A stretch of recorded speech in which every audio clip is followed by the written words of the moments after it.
Dr. Alex Bu, as always, is here to take specific questions about testing. I want to show you another graph that we have today as well. We showed you this one for the first time last week. This is data that comes from Johns Hopkins University. The calculations are by Dr. Gary Wagner of the University of Louisiana. We showed you the trajectory Louisiana was on in terms of overall cases. We remain very much on that trajectory. It is concerning. And we just need to pick that up. We're next to Spain and Italy. And then you can see what happens if we have more effective mitigation measures, social distancing, stay home and order, so forth, that get people following. We should start to flatten out and look more like South Korea, which is that we have right across the middle. Obviously, that is our goal, because we will have fewer people die as a result of COVID-19 if we practice better social distancing, if we have more compliance with the stay-at-home order, if everyone practices the personal hygiene that we've been talking about now for weeks. So the trajectory remains very concerning, although we do have just hints of good news coming out of the New Orleans and Jefferson Parish region, that those numbers are starting to flatten a little bit. And I say that because every day we get new data and we update the modeling and we update the actual numbers and what we're seeing. But nobody should rest easy or even begin to think that we've tackled this problem, because it is only going to get worse from here, and it's going to get worse in every single region of the state. I want to also show you now what is probably the most disturbing graph that I have seen. So the 5 parishes up there, and they're compared to county. In the other 49 states, we're showing up in yellow. All Louisiana parishes. And these are the parishes and counties in the United States of America with the most COVID-19 deaths per 100,000 residents, starting with any parish or county that has at least 5 deaths. And you can see St. John the Baptist Parish popped onto the radar screen here, and I think the total number of deaths there is 12, which is a relatively small raw number, but for a parish its size, that is very troubling, and obviously that's a trend that we want to get a hold of just as soon as possible.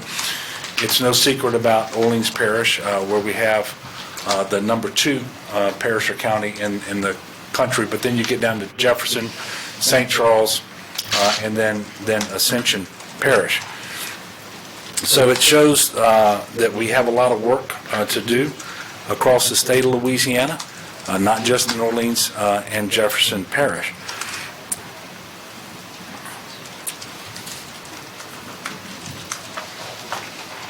You know, Region 3 has popped up on our radar today from the modeling that we're doing, and Region 3 is St. Mary, Assumption, Terrebonne, Lafourche, St. James, St. John, St. Charles. So it's basically the river parishes plus Terrebonne and Lafourche as having what we currently believe to be the highest growth rate in spread of COVID cases in the state. And so I wanted to specifically address that. And I want to encourage all the leaders, really all over the state of Louisiana, but I'm talking specifically now to Region 3, encourage those leaders, business leaders, political leaders, religious leaders, everybody to message as strongly as you possibly can communicate the need for social distancing, to follow the stay-at-home order, and so we can slow the spread. But this is all across the state of Louisiana. We still have 60 of 64 parishes. If you look at that map that was up there at the beginning, and you may be tempted if you live in West Carroll or Caldwell or Cameron or Tensall to believe that you don't have a problem. I can assure everybody out there the virus is in all 64 parishes. COVID-19, the disease, is in all 64 parishes. We just haven't gotten a positive test result in those 4 parishes yet. Speaking of a little bit of good news, we do have on the ground now the 150 ventilators that were approved from the Strategic National Stockpile that came in this morning. And as we speak, the Louisiana National Guards are delivering those per the allocation that LDH set in consultation with all of their regional folks. And that distribution should be complete within the next hour or so. So that's obviously some good news. The trouble we have is that when we exceed our capacity for ventilators, by the second day, it'll be in numbers that exceed the additional ventilators that we've been able to bring online. So we still have a lot of work to do there. So now, more than ever, we need the compliance of everyone with respect to the mitigation measures. We need that compliance to be at an all-time high. As Dr. Fauci said yesterday afternoon on the press conference that was held with the President and the Vice President and Dr. Deborah Birx, we just simply cannot let off the gas. And in that press conference, they talked about how the next 30 days are going to be critical, and how across the United States there are going to be an awful lot of people who die from COVID-19. And the unfortunate reality is that is the exact same situation we're facing here in Louisiana. We cannot let our foot off the gas either. We have to have better compliance with these mitigation measures over the next 30 days. And we can decide, we can control whether we're going to have fewer deaths or more. And I hope everyone takes that very, very seriously, because that's the simple fact of the matter. We need everybody participating in these mitigation measures. And I couldn't agree more with the messaging that came out of the White House yesterday at that press conference. And in fact, those are the things that I have been sharing with the people of Louisiana for many days now. This next 30 days will be critical. And we know that this public health emergency is very different than others that we've had to deal with in a lot of different ways. One of which is the number of individuals who suddenly went from employed to unemployed. The demand right now for unemployment claims being filed is unprecedented. There really isn't a benchmark that we can relate to. And this is true not just here in Louisiana, but across the country. Thus far, the Louisiana Workforce Commission has paid $20 million in claims for the first 3 days of this week. Prior to the COVID-19 situation, total weekly benefits paid averaged about $2.5 million for the entire week. Individual filings for unemployment insurance benefits has increased from an average daily call volume of 257 from the first week of March to about 7,750 average daily calls presently. We know that because of this increased call volume, it's taken many people multiple times to get through. We ask you to be patient and bear with us. Staff are working, and they've extended their daily hours at the Louisiana Workforce Commission until 7 p.m. Nearly 300 additional staff have transitioned into the unemployment insurance operations. The third-party host server has added capacity. The phone capacity has increased as well. So please be patient. Know that we're working hard as possible to take care of everyone who needs to be helped. On another note, speaking of help, we do have a little bit of good news that I want to share with you, and it's why Secretary Don Pearson is here with me to announce a new program and to take questions at the completion of my prepared remarks if you have them about this program. But the new Louisiana Loan Portfolio Guarantee Program is a $50 million fund that will provide loans of up to $100,000 to small businesses with fewer than 100 employees. This program, which we're calling LPGP for short, is a partnership between Louisiana Economic Development, the Louisiana Bankers Association, and the Louisiana Public Facilities Authority. Each of these partners is playing an instrumental role in making working capital available quickly to Louisiana small businesses so that those firms may remain viable and retain their workers. LED has organized the program and will provide a loan guarantee to participating banks, which will be 20% of the loan amount, up to a total aggregate amount for LED of $10 million. The Louisiana Bankers Association is endorsing the program and encouraging participation by its member banks. And the Louisiana Public Facilities Authority, which has issued over $27 billion in bonds throughout our state since 1974, will actually manage this program. We will emphasize providing loans quickly to Main Street and rural businesses across Louisiana. There is no interest applied and no payments due for the first 6 months. These loan decisions will be made by local bankers who know their communities and know these businesses and these business people. After the first 6 months, interest rates will be no more than 3.5%. So if you're a small business owner impacted by COVID-19 and you're in need of immediate working capital, please go to LED's website at opportunitylouisiana.com, opportunitylouisiana.com, and click on the COVID-19 Business Resources Guide. We will be posting the names of participating banks there, and you can get in touch with one of those banks directly to apply. I am proud to say that we have over 30 Louisiana banks indicating their interest to participate in this program at the present. If you're a bank and you would like to participate, send an email to LED smallbizloans@la.gov. That's LED smallbizloans@la.gov, or you can call 225-342-1940. I want to make another important point about this new loan program led by the state of Louisiana. This program will not compete with federal SBA assistance. It will complement the SBA economic injury disaster loans that are becoming available and the SBA Paycheck Protection Program loans that are also being teed up. And I want to thank Secretary Pearson, who's worked so hard over the last number of days in order to stand this program up so quickly, to get the Bankers Association on board, to start to get these banks, some 30 of them now. We do expect that number will increase. And if we see the need to, we believe we can scale this program larger.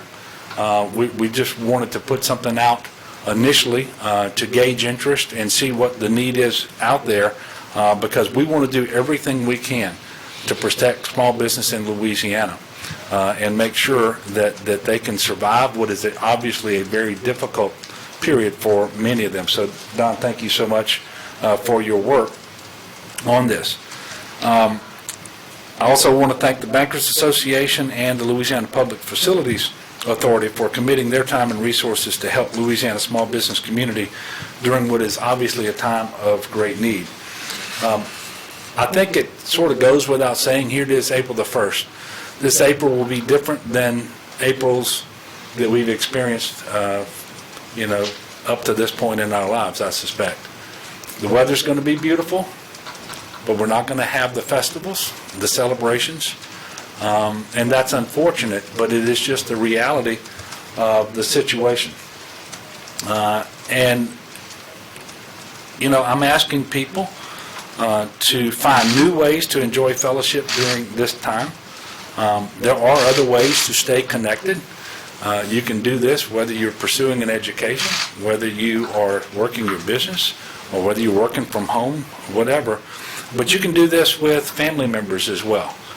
So do what you can to stay connected. Last night, I can tell you that I had my first Zoom experience. I had a call with all of my siblings and my mother, and we were able to visit for an hour. And there really is something special about being able to make the most out of what is a difficult situation and be able to express support for one another during the trying times, and to be able to communicate and find out if there's some things that people need that you can help them with. So as we enter this new month, I encourage all Louisianans to stay home, but stay connected. As I've said before, we're going to get through this. It's a matter of time, and I don't know exactly what that timeline looks like. But it's going to be difficult. It will get better. It's going to get worse before it gets better. But how much worse it gets really depends upon what we do, and by we I mean each and every one of us, every single Louisianan, every single American has a role to play, and we need to all comply with the mitigation measures that are in place. We need to make sure that we minimize contact and that we show our love for one another by staying away. It really is just that simple. Stay home, stop the spread, and save lives. So we're going to open it up for questions, and what I want to do is the first part of the questions will be restricted to the Louisiana Loan Portfolio Guarantee Program. While I've got Secretary Pearson here, if you've got questions about that particular program, won't you ask them now? And then when you're finished with those questions, we're going to dismiss him for two reasons. He needs to get back to work. Secondly, we can practice better social distancing with one less person up here at the podium. Go ahead. I have a question about that, just trying to figure out where the money for that program is coming from, what the funding is, and in terms of how quickly the loans can turn around. Sure, great questions, and under the governor's leadership, we've been able to stand this program up very quickly by repurposing some money that exists at LED.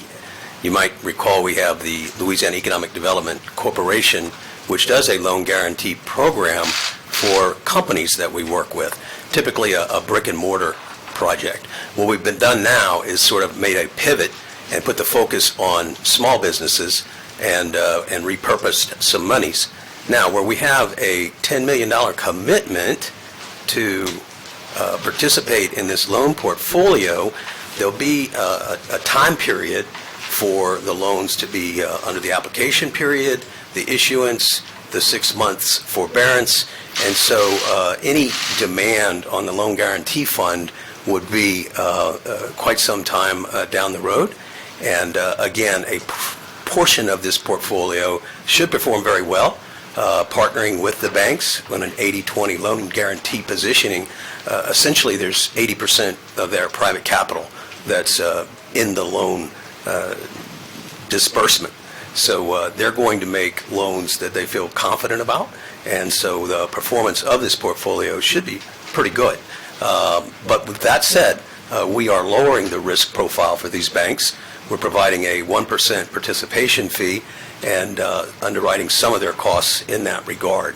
So we think that it's a win-win-win. It's a win for the consumer that gets a 3.5% loan fixed rate for up to 5 years. It's lowering the risk profile for the bank and accelerating their ability to deploy funding to our small businesses. That's the critical issue here. And certainly the state is playing this role in the guarantee position, so that's short of having to put the actual cash into an account. So, Secretary, the banks themselves will loan the money? Affirmative. That's You're just guaranteeing it through your $10 million fund? We're making we're giving some comfort to the banks and making the decision at the loan officer level. They'll do the underwriting, they'll do the credit analysis, they will administer the entire loan experience with that customer. So we're not waiting for any guidance out of Washington. There's not some other may-I that you've got to come back to the state for. This is enabling the people on the front lines, those loan officers, to make those decisions and deploy this capital. Secretary, so if you do participate, if you're a small business and you do participate in any of the loan programs through the federal government, you can still participate in this as well? Certainly, you can participate in our program without question. As for any influence or impacts that will have on eligibility at the SBA level, they'll have to get that guidance from their loan officer. Any other questions for the Secretary? I just want to echo the governor's remarks in that we're grateful for the team effort of the Louisiana Bankers Association, LPFA, who have all reacted very quickly, done work with us on the weekends to make this roll out as fast as possible, knowing that time is of the essence to our small business community out there. Thank you. Thank you, Don. Okay, I'll take your questions, and as I mentioned earlier, Dr. Bu is here to take questions on testing. Yes, sir, Greg? Governor, have you identified the next region where you will add, where you'll surge temporary beds and what facility that will be? Yeah. First of all, the answer is no. We are still looking at the modeling and trying to figure out where that next facility will go, and this will be a medical monitoring facility, a step-down facility, a hospital, if you will, that we will stand up, like we're doing at the convention center in New Orleans, in order to free up beds in the hospital sooner and more frequently than would otherwise be the case. It's a way to kind of help them be able to surge within the existing front of the hospitals by being able to take more COVID patients sooner. We will be identifying specific facilities by region over the next couple of days. We still have a little bit of time. We are working now to identify the staffing that we will need as we pull the trigger on these additional facilities that we're going to stand up. We're going to have a lot more information for you about this. They are coming, but there will be more. Yes, there are going to be more around the state. Probably not in every region of the state. The Department of Health is divided into 9 regions. I think we're going to see them where they need to be, but we don't think we need to have 9. And the more you have, the harder it is logistically to set up and to sustain, especially as it relates to staffing. But there will be several more stood up across the state over the coming couple of weeks. Yes, ma'am. Governor, can you talk about the continued search for ventilators and which companies you've spoken to, if there are any companies out there doing donations, and if you're personally getting involved in making some of those calls and reaching out to folks about that? Well, we are looking for ventilators, obviously, from the Strategic National Stockpile. We were successful in getting 150 of those. We know that the federal government has retained some number on hand, which I think to be in the 9,000 to 10,000 range, and those will be made available on a case-by-case basis later as different hotspots, I guess you could call them, get within 72 hours or so of exceeding their vent capacity. And then you'll be able to make additional requests, and if you can support that request with the kind of data that the folks at the White House Task Force and FEMA are looking for, then you've got a decent chance of getting an additional allocation from there. We are also looking for ventilators through the Department of Defense, which has some on hand, and they are working with FEMA, and so they're not at the stockpile, but the Department of Defense has some, and we're looking for some there. We have traditional vendors that we have ordered from, and I can tell you that one of those has delivered, I think, 292 to date over the last 3 weeks, and that's been very helpful. But I would remind you all that not every ventilator is the same. And so there's a certain type of ventilator that you would expect to see in an ICU room that is, the optimal ventilator to help with acute respiratory distress syndrome. Did I say that right? And so not all of the ventilators that we're able to source are of that caliber, but we know that a ventilator is better than no ventilator, which is why we're also out looking and inventorying at Tier 2 facilities ventilators that might be used for anesthesia purposes in a surgical center, other breathing devices. We're even looking for EMT type ventilators that you might see in an ambulance, for example. So we're doing all of that. The Department of Health is inventorying those and making decisions about allocating those, obviously primarily now to Region 1, which is the place in the state that I think we're showing that by April the 6th, according to today's numbers, and as you know, these change slightly a little bit every day, not much, but April the 6th is when we believe that we will exceed the vent capacity in the Orleans-Jefferson Parish region. That is Region 1. So this is a never-ending process.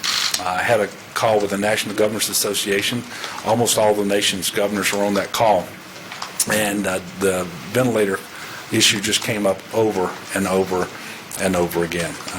This is very difficult, because if our projections are right based on modeling, we are going to have people present to the hospital. Those people, about a third of them are going to need ventilators, and at some point we won't have ventilators for them.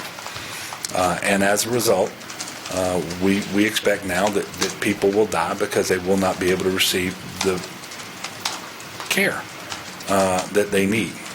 And we are trying everything we can to increase the ventilators, and I'll never miss an opportunity to tell you this underscores the need to slow the spread.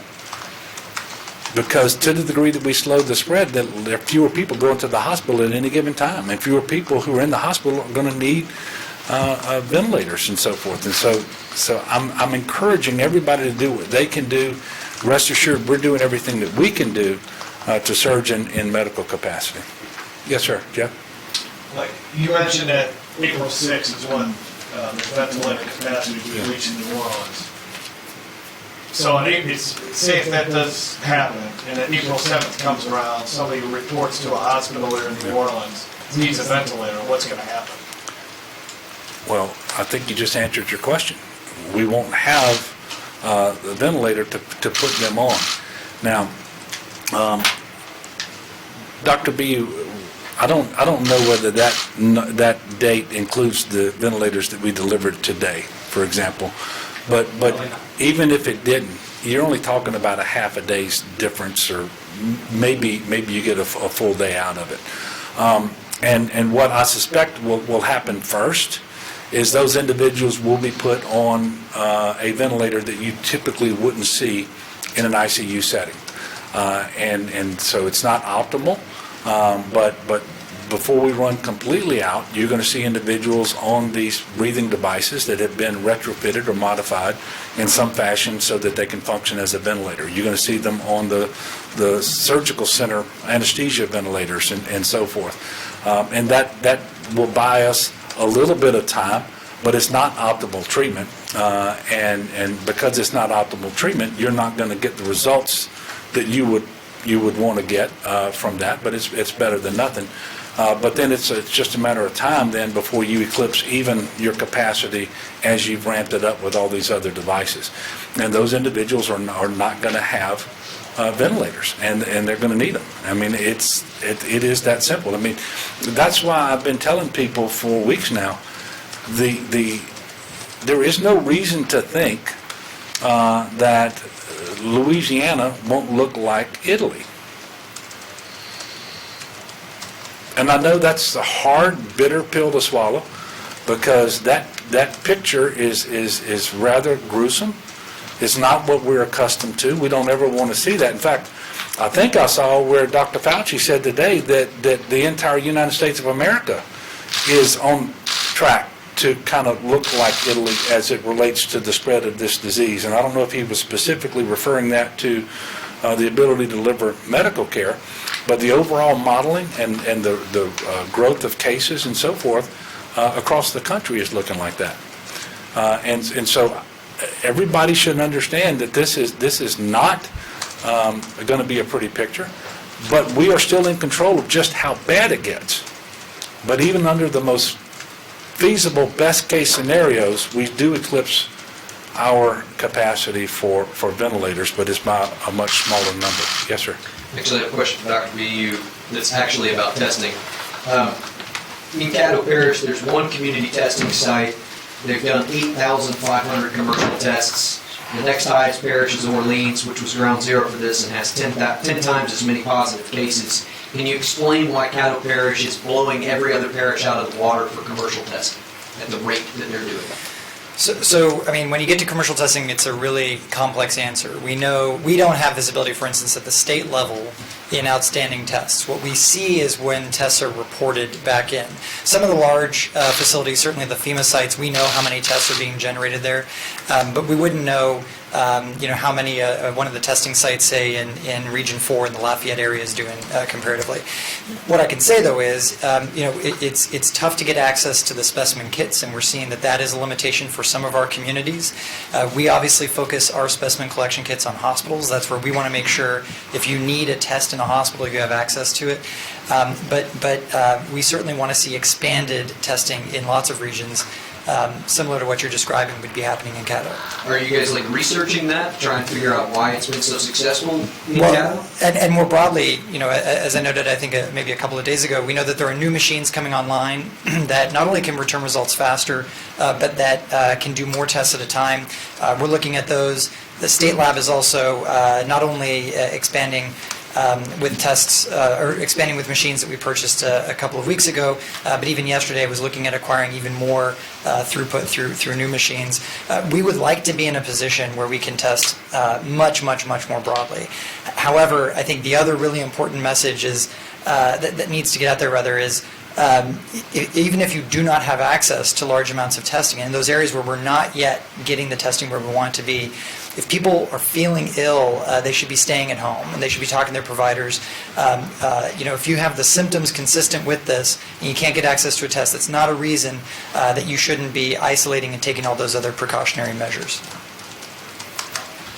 In fact, I would tell you that with a stay-home order, you ought not require a symptom before you stay home unless you are an essential worker or you absolutely have to go out. But everybody who feels sick with a fever, with a cough, with shortness of breath, you absolutely need to be staying home, period. Yes, sir. The White House yesterday projected that even with social distancing measures, 100,000 to 240,000 people will die. You mentioned that projection.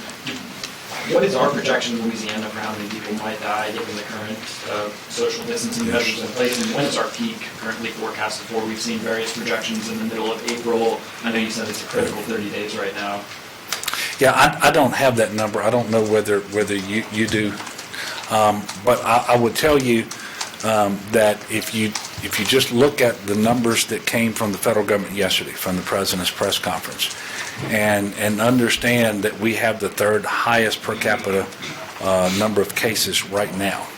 If you look at the trajectory that we're on in terms of case growth, and we showed that to you just a while ago, and if you consider that already we are number 2 in the country in per capita deaths as a state, with 5 or 6 of our parishes among the top 15 or so in the entire country. You know that this is not a pretty picture for the state of Louisiana if we don't practice much better social distancing and mitigation to slow the spread. And so the messaging coming out of the White House yesterday is exactly what we've been trying to communicate to the people of Louisiana for some time now. And there is no really pretty picture. There's not a pretty picture for the country. There's not a pretty picture for the state. But it doesn't have to be as ugly as the model suggests it would be if we didn't do mitigation. And it is entirely within the power, the control of the people of Louisiana acting individually and collectively to determine just how bad it gets, even though it's going to be a tough situation regardless. Leo?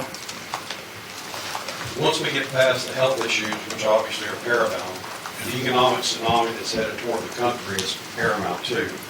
They talked about that considerably this morning out of the White House and on CNBC especially, but they're saying that the CEOs of the top 7 energy companies in the country, ExxonMobil and Chevron, are headed to have a summit with the president Friday, which is unusual. Louisiana is one of the top 4 oil-producing states in the country. Have you been in touch with any of the smaller Louisiana energy companies that may be looking for help or see something on the horizon where there could be layoffs? Well, obviously, this is a tremendously tough environment for energy companies, and that is for a couple of reasons. One is the coronavirus situation that would depress demand, not just in the United States, but around the world for oil. but secondly, because of the spat that Saudi Arabia and Russia started before, just before the coronavirus situation blew up, when they're vying for market share, regardless of what that does to price, which is 180 degrees different than the way Saudi Arabia had always conducted itself before that. So this is a very, very challenging environment around the world for oil and gas companies. That is obviously the case here in Louisiana. I have had communications with the Louisiana Oil and Gas Association and the Louisiana Mid-Continent Oil and Gas Association. We've done conference calls. We have other business calls that I'm not necessarily on.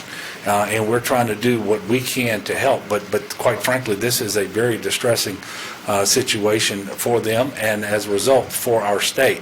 And I don't obviously have any inside information about what those 7 CEOs are going to be relating to the president or potentially asking him for. I do know that in Phase 3, the bill passed by Congress last week that was signed by the president, there were no provisions, as I understand it, for the oil and gas businesses, like there were, for example, for airlines and so forth. Well, they're specifically saying that they're not asking for a bailout. Yeah. Yeah, well, and there were not any there, but I don't know what they're going to be asking for, was my point. I know what wasn't in Phase 3, the legislation that Congress passed. I don't know what they're going to be asking for, but obviously we remain committed here in Louisiana to meeting with them and seeing what we can do to potentially Well, help the them as price has well. dropped from $60 a barrel down to $20, West Texas Intermediate today. Yeah, $40, I mean, it's almost a 70% drop. correct. And that's tough. The only bit of good news there, I guess, is how little consumers are having to pay at the pump. But that's very, very bittersweet, because we would much rather see the price of gas back where it should be in relative to the barrel of oil being up around $60 or so. Yes, sir, we're going to come back to Melinda. Governor, have you gotten any additional guidance from the federal government about the $1.8 billion that the state is supposed to be getting from Congress, and when that will be received and what it can be used for? Like, can it be used as the state's 25% match with FEMA, for example? Okay, I'm going to share with you what I know. It's not a lot. On the call with the National Governors Association this morning, we discussed this, and yesterday individuals from the U.S. Treasury Department met with staffers from the National Governors Association and others, and indicated that we will be getting guidance on how these funds can be spent and how they cannot be spent sometime right after Easter. The funds themselves should be made available on or about April the 24th, which is almost the 30-day period, because the law requires the funds to be made available within 30 days. Now, we are being told that you cannot use the funds to make up for revenue that has been lost, but you can use it for expenditures that have been incurred because of the coronavirus and COVID-19. And that there will be tremendous flexibility in the guidance that comes from Treasury on or about April the 24th as it relates to expenditures that are covered. You know, for example, one of the things that I'm interested in knowing, and just as a reminder, the amount coming to the state of Louisiana is going to be right at $1.8 billion. I am interested in knowing whether that funding, if it's going to be flexible, can be used to pay our state share of the 25% cost match that we have to put up for a FEMA-approved expenditure. Because typically you can't use federal sources of funding for a non-federal match. But in this particular case, I believe we will be able to do that, but that is not yet clear, and we are asking for clarification on that. But we should know a lot more right after Easter, in about 2 weeks, and then we should get the funding on or about April the 24th. Yes, sir. Why are you more, and maybe Dr. B, why are you more apt to die in Louisiana than elsewhere? Is it because of subpar care, because you're more prone to underlying conditions? Why is that? Well, we've been reporting for decades, generations, that we have more chronic health conditions per capita in Louisiana than most states. And when you factor that with the number of cases per capita and the growth that we've been showing you, and that those underlying health conditions are the very ones that make you most susceptible, most vulnerable to this virus, what you see playing out is something that's very tragic. And you know, obviously we wish it weren't so, but we have individuals who are dying in greater numbers because they have diabetes in greater numbers, because they have kidney disease in greater numbers, because of the obesity. Those are the three chronic conditions that account for most of that. But there are others. Could be respiratory disease or condition, and heart disease, for example. And I'll ask Dr. Bu if he wants to come and amplify that message or correct it, but he and I had this conversation just before we came in, and that's what he told me. It is not because of substandard care. I will tell you, our hospitals, our medical professionals are doing a tremendous job, and it is not because of substandard care.